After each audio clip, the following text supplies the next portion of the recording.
It's a little bit like a cross between incense and being in a wet sauna. She's not talking about the spa, though. She's talking about e-cigarettes, and the feds say enjoy them while they last. The FDA preparing to push new regulations on the popular smoking alternative devices. E-cigarette sales reached nearly $2 billion last year, billion with a B, and they're now putting a dent in the bottom line of traditional cigarette sales. Food and Drug Administration proposing a sales ban to anyone under the age of 18. Feds also want a warning label on the product, and e-cigarette manufacturers would be required to tell the FDA what's in their products, because right now the feds don't have a clue. We are concerned about learning more about them and have been investing in research and doing research to better understand them.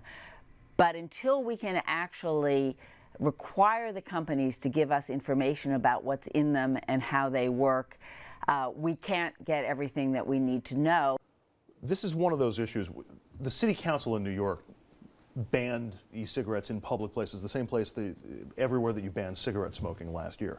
There was a city council meeting, and the people who use these things went ballistic at the city council meeting. There was a lot of objection to it. Even just calling it smoking, they objected to. We're vaping, we're vaporizing. Any problem at all regulating e-cigarettes in the way that the FDA is doing it? So I understand it. They're very high nicotine, but no tar. The things that kill you in cigarettes are tar and nicotine. So instead of killing you with a gun and a knife, it's only going to kill you with a gun. Now, it seems to me to be perfectly rational for the federal drug and health people to say, we ought to take a look at this and regulate it as a dangerous activity. The problem with that is that the argument against cigarettes and government intervention was largely that third parties were affected. In other words, you smoke, he gets hit with the secondhand smoke. Right. That does not seem to exist as a reason for government intervention. Now, no indication of any secondhand impact from e-cigarettes. You know, I'm talking about stuff I don't know about, which I don't like to do, contrary to what you're about to say. But let's not let that stop you. Yeah, but the secondhand smoke issue does not seem to be anywhere near as powerful with respect to this. Now, if that's the case, you get to, it's much closer to discussions about things like helmets on motorcycles, where the government says, I'm going to tell you what to do because in the end, one, we're going to help you not kill yourself, but two, in the end, when there are these big social consequences, hospitalizations, head injuries, we end up paying for that anyway.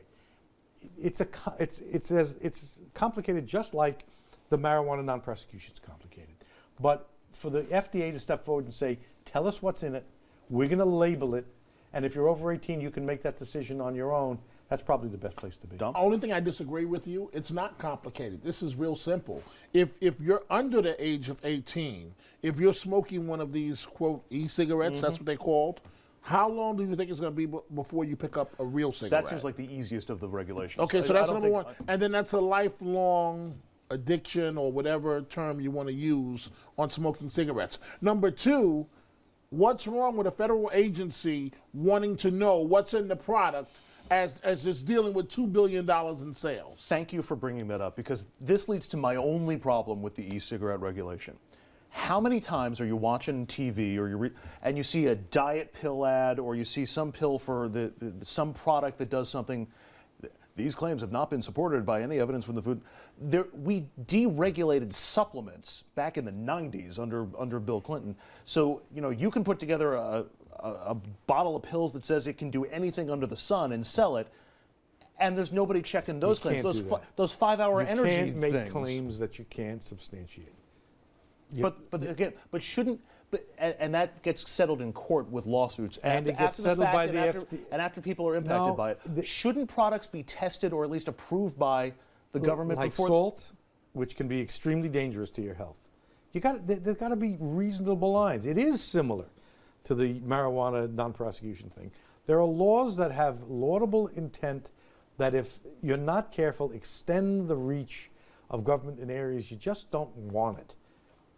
I happen to think that e-cigarettes are a place where the government can and should take action, but you can't compare it to supplements, and you can't compare it to other less dangerous Why can't I compare it to supplements? If somebody's selling jars of Fat Away, salt, and you don't know what's in Fat Away, salt, what? water away, a salt product. Right. You want to have the FDA investigate that? I want them to A, tell me that it's safe, and B, tell me that it does what it says it's going to do. Salt is not safe if it's used improperly. Right. So that you can say that it's true for almost anything. Alcohol being one of those things. Wait a minute. Try to focus on the things that really hurt people. Nicotine addiction can hurt people. There's a reason to think of it here. But don't become the spokesman for the notion that there's a federal bureaucracy that can assure us about the safety of things and make our lives simpler and easier. It's just the world doesn't work that way. This is clearly an example, from my perspective, of the federal government doing its job. Well said. We'll leave it right there. We're going to take a break. When we come back today, something of a score for those who oppose carriage horses in New York City, and why some say Mayor de Blasio changed his tune on the issue after the money started pouring in. We'll be back with that next.